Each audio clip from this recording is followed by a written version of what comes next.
Si on mesure, la distance entre les deux sièges avant est clairement différente, on obtient environ 30 cm.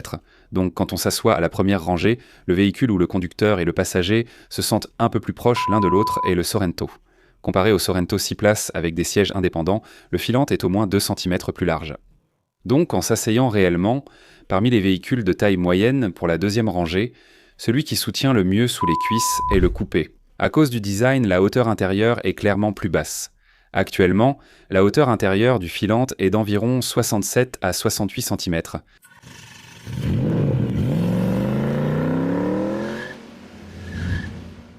Bonjour, ici Yachtmerk Group. Aujourd'hui, je suis au The Most. Comme un Sorento est ici, beaucoup seront curieux, donc je vais comparer les deux véhicules. Tout d'abord, le Sorento est un véhicule dont la valeur sur le marché national a déjà été prouvée. C'est le représentant des SUV de taille moyenne depuis très longtemps. Son design robuste rappelle celui des véhicules Cadillac, et il est toujours impressionnant à regarder. Franchement, en ce qui concerne le design, on ne peut vraiment rien reprocher au Sorento. Et puis, comme le design est vraiment important, il faut rappeler que le Sorento a subi un restylage. Malgré cela, c'est un véhicule qui surpasse largement le nouveau Santa Fe, n'est-ce pas ? Et cette fois-ci, un tout nouveau véhicule a été lancé. Il s'agit du Filante, le SUV phare grand format de Renault. En temps normal, peu importe quel véhicule se trouve à côté du Sorento, il ne perd jamais en termes de design, mais cette fois, c'est un peu différent. Regardez, voici le visage du Filante. Il montre vraiment une présence impressionnante, et je pense que la plus grande différence, c'est celle-ci. Le Sorento a un design en forme de L avec les feux de jour intégrés de cette façon. Le Sorento privilégie la partie supérieure, tandis que le Filante adopte des feux de jour peu courants sur d'autres véhicules. Quand les feux de jour s'allument, ils fonctionnent ici et en bas. Et il y a une différence inattendue. Regardez maintenant à l'œil nu, comparé au Sorento, c'est clairement un peu plus bas. Même de face, c'est similaire, mais il y a une différence. Si on passe sur le côté, le profil du Sorento descend doucement depuis la première rangée, alors que jusqu'à la première rangée, c'est similaire, mais à partir de la deuxième rangée, la ligne descend de façon plus dynamique, comme un coupé. Si on compare à l'arrière, on voit clairement que le Sorento est un peu plus haut. Regardez le toit, il est évident que la voiture plus basse, c'est la Filante. En prenant du recul, on voit la ligne descendant du toit, puis celle de caractère au milieu et celle qui continue en bas. La voiture qui semble bien saisir la partie des feux arrière avec une forme en coin, c'est la Filante. Alors, comparons aussi le design arrière. L'arrière du Sorento, peu importe qui le regarde, on doit dire qu'il a vraiment un style SUV. Une différence est en ce sens que le Sorento a un essuie-glace caché. Donc l'essuie-glace est dissimulé en haut, à l'intérieur. Vous voyez ici, n'est-ce pas ? L'essuie-glace est bien enfoncé, ce qui donne un style caché et épuré. Et le feu arrière vertical est en forme de diagonale comme ceci, et plus je le regarde, plus il dégage une impression de grandeur. Et la caméra arrière ainsi que la caméra embarquée sont toutes deux dissimulées sous le spoiler. Donc si on regarde la finition du design, il n'y a rien de superflu. Même de côté, rien ne dépasse, et à l'arrière, on ne voit pas l'essuie-glace arrière, ce qui rend le design toujours propre et soigné. C'est pourquoi, lors du choix, le Sorento devient immédiatement la référence. Maintenant, parlons du tout nouveau Filante. Waouh, il a vraiment l'air puissant. Vu comme ça, on ne peut qu'être impressionné par ce design dynamique. Quand on le regarde de côté, cette sensation de relief, waouh, on dirait presque qu'il a un côté un peu fou, c'est vraiment intense. Le modèle que vous voyez ici est la version Forest Black, mais sur une voiture de couleur claire, donc blanche ou dans des tons lumineux, cette partie se combine avec le noir et la première fois qu'on la voit, on se dit « mais qu'est-ce que c'est que ça ?» Je pense que la Filante est vraiment une voiture qui ne peut que susciter ce genre de réaction. Et pour la Filante aussi, on ne voit pas d'essuie-glace arrière. Est-ce qu'il est là mais caché, ou bien n'est-il tout simplement pas proposé ? Si vous regardez à l'intérieur, la Filante étant un modèle de type coupé, n'a tout simplement pas d'essuie-glace. Quand le vent entre comme ça, vous voyez mes doigts, n'est-ce pas ? Ce design laisse entrer et circuler l'air naturellement. Il faut aussi considérer l'aspect pratique. Si je devais citer un défaut, ce serait celui-ci. On dirait un rétroviseur numérique. On le met à l'intérieur, donc pour ceux qui préfèrent un design plus épuré, ça peut un peu déranger. Par contre, sur le Sorento, la caméra est placée sous le spoiler arrière. C'est juste une question d'être en haut ou en bas, mais la sensation est assez différente. Cela dépendra probablement de vos préférences. Le design général donne au Sorento une vraie allure de SUV, quel que soit le regard porté. Vu sous cet angle, le Grand Koleos ressemble vraiment à un coupé, quel que soit le regard. Personnellement, je préfère un peu plus le design extérieur du Grand Koleos, mais cela peut varier selon vos goûts. Alors comparons aussi l'intérieur. Nous allons vérifier la première rangée, la deuxième rangée et même l'espace du coffre. Tout d'abord, voici à quoi ressemble l'intérieur du Sorento. On peut vraiment dire que c'est un design très familier, avec un écran incurvé intégré orienté vers le conducteur. Il y a une différence. Sur les véhicules nationaux, cette partie de la console centrale est un peu plus large. Si deux personnes de grande taille sont assises à l'avant, le Sorento est le véhicule qui permet de ressentir plus d'espace entre le conducteur et le passager avant. Certains se demandent s'il y a vraiment une différence. Si on mesure cette largeur, on obtient environ 24 à 25 cm. Je voudrais souligner que cette UI est très ergonomique et de taille idéale. Passons maintenant au Grand Koleos, dont l'intérieur est tout aussi spacieux. La plus grande différence, c'est qu'un écran est fourni du côté du siège passager.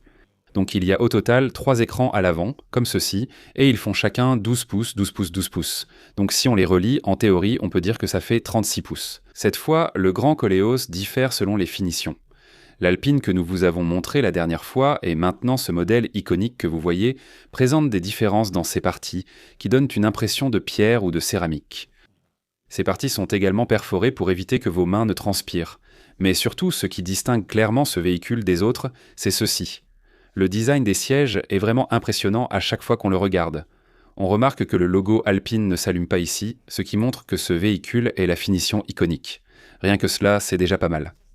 Et puis, en regardant du côté de la console centrale, si on mesure la partie la plus large, ce véhicule atteint aussi 24, 25, voire 26 au maximum, mais si on regarde la partie étroite sous le porte-gobelet, ce n'est même pas 20.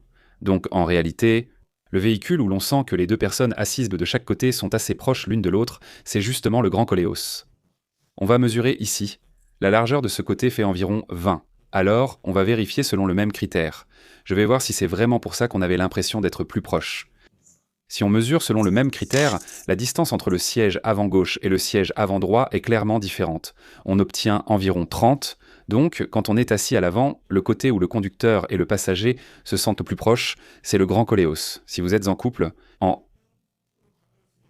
pour une sensation d'espace similaire à un véhicule plus grand, le Sorento est préférable. Pour l'essentiel, je vous ai dit que pour comparer les sièges, il faut d'abord regarder la taille de l'assise. Dans les véhicules moyens, l'espace pour les jambes est désormais standardisé. Vérifions donc l'assise du siège avant du Sorento. En mesurant de ce bout jusqu'à l'avant du siège avant, l'assise du Sorento fait environ 50 cm. Comme vous pouvez le voir, selon que vous regardez par le dessus, par le dessous ou par en bas, il peut y avoir de légères différences, mais si je mesure selon le même critère autant que possible, on obtient à peu près 49 ou 50 cm. Pour la largeur du siège avant, côté le plus large, on a environ 51 cm. Je vais vérifier de la même façon côté Grand Koleos. Qu'en est-il du siège avant du Grand Koleos ? Voici le siège avant du Grand Koleos. Regardez, on obtient environ 52 cm.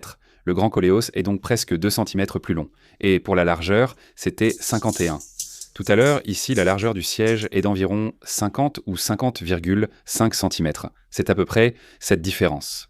Donc, les deux véhicules peuvent sembler similaires dans cette gamme, mais pour être précis, la longueur du siège, surtout la partie qui soutient sous les cuisses, est plus longue sur le Grand Koleos d'environ 1 à 2 cm. Si cette partie est assez petite, elle est effectivement petite, mais cela peut aussi être considéré comme une différence significative. Et par contre, l'espace entre les épaules est un peu plus confortable sur le Sorento.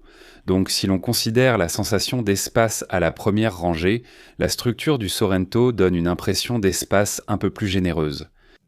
De nos jours, il y a vraiment beaucoup de gens qui s'intéressent à cette voiture. À ce moment-là, il y a une question commune qui revient souvent. Alors combien coûte la voiture ? En fait, le prix des voitures neuves est le même partout. Mais le problème, c'est que les conditions et les délais de livraison varient selon les concessionnaires. Et après avoir fait le tour des showrooms, on reçoit vraiment beaucoup d'appels, ce qui est assez stressant. Mais avec Carep, c'est un peu différent. Si vous demandez une comparaison sur Carep, 3500 concessionnaires vont vous proposer leurs offres. Ce qui est bien ici, c'est que lorsque vous discutez avec un concessionnaire, votre numéro est relié à un numéro sécurisé commençant par 050, donc le concessionnaire ne peut pas connaître votre vrai numéro. Même sans signer de contrat après des conseils, vous ne recevrez pas d'appels commerciaux gênants. Vous craignez les transactions à distance ? Un service de garantie sécurité jusqu'à 100 millions de won vous permet d'acheter une voiture neuve sans inquiétude. En plus, après la livraison, le service Car Care d'une valeur de 400 000 wons, qui couvre les roues, les pneus, les smartphones et surtout en cas de dommage, est également offert gratuitement. Donc, même si vous n'avez pas de projet immédiat, il y aura sûrement un moment où vous aurez besoin de Carep plus tard. Téléchargez Carep dès maintenant, sans avoir à vous déplacer vous-même. Il y a aussi une différence dans la structure de la porte et de la charnière. Regardez ici, sur le modèle Sorento de taille moyenne, c'est la partie charnière. C'est un design qui donne l'impression que c'est un peu replié, n'est-ce pas ? Ce type de structure est courant sur les voitures grand public en Corée, mais c'est différent pour les modèles haut de gamme. Si vous regardez un véhicule comme la Genesis, la partie de la charnière ici est différente. Le véhicule que vous voyez maintenant, c'est la Piante. C'est complètement différent, n'est-ce pas ? Vous comprenez ce que je veux dire, n'est-ce pas ? Cette méthode, utilisant une pièce moulée d'un seul bloc, maintient mieux l'alignement. Dans la vie quotidienne, il n'y aura presque pas de différence, mais dans des situations où le véhicule se tord un peu, on peut dire que c'est une structure plus stable. Les parties supérieures et inférieures sont maintenues ensemble de cette façon. Alors, heureusement, il y a une Genesis juste à côté. Alors, ouvrons-la un instant. C'est la Genesis GV70, je n'ai pas besoin d'en dire plus. Même pour une voiture nationale haut de gamme comme la Genesis, la structure reste identique, c'est la même découpe et fabrication. Vous voyez la structure solide de la Genesis GV70 ? Comparons maintenant l'espace de la deuxième rangée. Pour ceux qui ont besoin d'une troisième rangée, le Sorento serait un meilleur choix. Voici la sensation d'espace de la première rangée, vue depuis la deuxième rangée. Mais rien qu'en regardant, on peut dire que le Sorento est supérieur en termes d'espace. Il y a une raison à cela. Regardez simplement la fenêtre, vous pouvez voir une vitre presque carrée. Rien que pour ça, le sentiment d'ouverture est naturellement meilleur du côté SUV.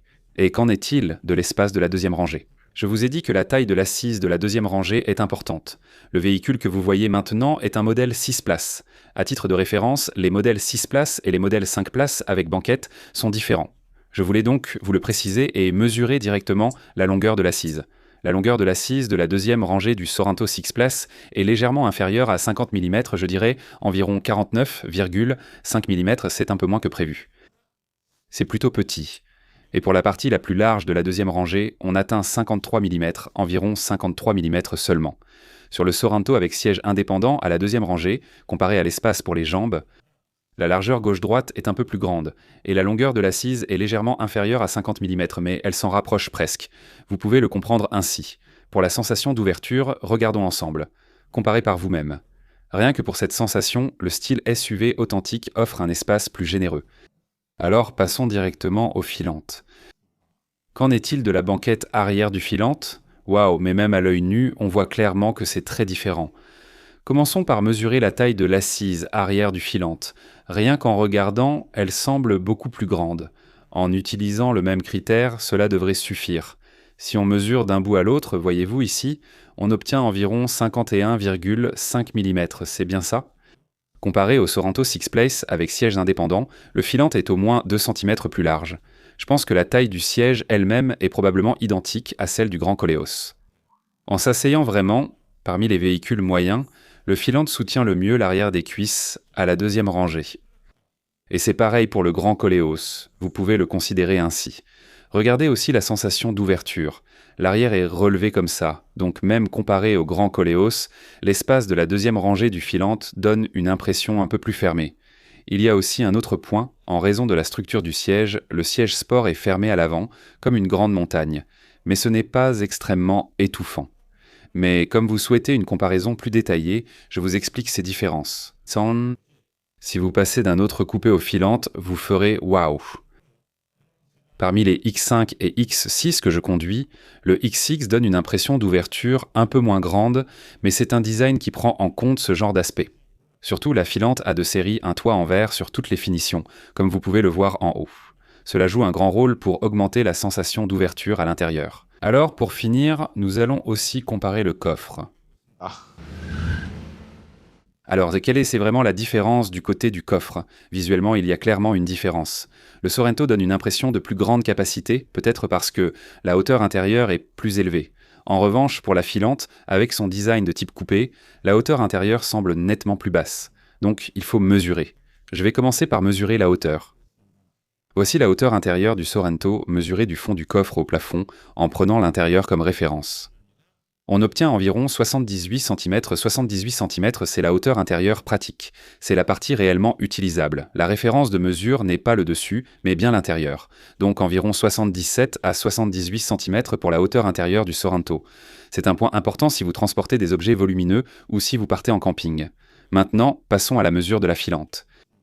Comme prévu, à cause du design coupé, la hauteur intérieure est nettement plus basse. Pour la filante, la hauteur intérieure est d'environ 67 à 68 cm, il y a donc presque 9 à 10 cm de différence de hauteur. Donc si vous devez transporter des objets longs, je le répète, il faut prendre en compte le style de vitre SBL et ce genre de détails. Cela vous permettra de choisir un véhicule adapté à votre style de vie. Enfin, nous allons aussi mesurer le plancher. Commençons par mesurer la longueur du coffre du Sorento. En mesurant depuis l'arrière du siège jusqu'au centre du coffre, on obtient environ 107 cm. C'est à peu près 107. Maintenant, passons à la filante, qui est un véhicule plus long. Comme la voiture est nettement plus longue, si l'on prend la même mesure au centre du coffre, la différence n'est pas énorme, mais on obtient environ 109 cm. Donc, la filante a un coffre environ 2 cm plus profond. Maintenant, mesurons aussi l'espace latéral. Alors pour finir, mesurons aussi l'espace latéral. Il faut mesurer la largeur selon deux critères. Le premier, c'est la distance entre les passages de roues. Je pense que c'est la partie la plus étroite du coffre. Nous allons mesurer la largeur entre ces deux côtés. Ensuite, pour la partie la plus large, nous mesurerons d'un bout à l'autre jusqu'à l'extrémité. Avec ces deux critères, commençons. Pour la partie la plus étroite du coffre du Sorento, on obtient 107-108 cm. C'est presque identique à la mesure prise derrière la deuxième rangée de sièges. Ça, c'est pour la partie la plus étroite. Maintenant, pour la partie la plus large, dans le cas du Sorento, on obtient 137 cm. Waouh, c'est impressionnant. Il y a vraiment une grande différence. Sur le Sorento, la différence entre la partie la plus étroite et la plus large est spectaculaire. Si l'on considère les SUV de taille moyenne, ils disposent d'un espace de coffre très généreux. En particulier, contrairement au modèle de type coupé, la hauteur du coffre était vraiment élevée. Nous sommes du côté de la filante qui nous intéresse. Si vous regardez la filante, l'espace entre ce passage de roue et l'autre passage de roue est la partie la plus étroite. Et de ce bout-ci jusqu'à l'autre bout, là où se trouve le haut-parleur, c'est la partie la plus large. À première vue, c'est un peu plus étroit que sur le Sorento. Je vais mesurer. Voilà, c'est le côté du coffre du filante. La partie la plus étroite, entre les passages de roues, fait environ 100 cm, c'est environ 7 à 8 cm plus étroit. La partie la plus large fait environ 133 cm. Comparé au Sorento que vous avez vu tout à l'heure, la largeur est aussi un peu plus réduite. En conclusion, si vous avez vraiment besoin de beaucoup d'espace dans le coffre, il vaut mieux choisir un véhicule comme le Sorento ou le Santa Fe. Mais si vous n'avez pas besoin d'un espace aussi large, ce n'est pas nécessaire. Pour ceux qui ne font pas de camping, cet espace est déjà vraiment grand. Donc, gardez ces points en tête lorsque vous faites votre choix. Nous avons comparé le Sorento, SUV intermédiaire le plus populaire, et le nouveau Challenger, le Filante. Cette comparaison n'était pas tout à fait conforme à nos attentes. Selon votre objectif d'achat, comparez bien pour éviter les regrets. À bientôt pour la prochaine vidéo, merci. Si cette vidéo vous a aidé, mettez un like, abonnez-vous et activez les notifications pour ne rien manquer sur les nouveaux modèles.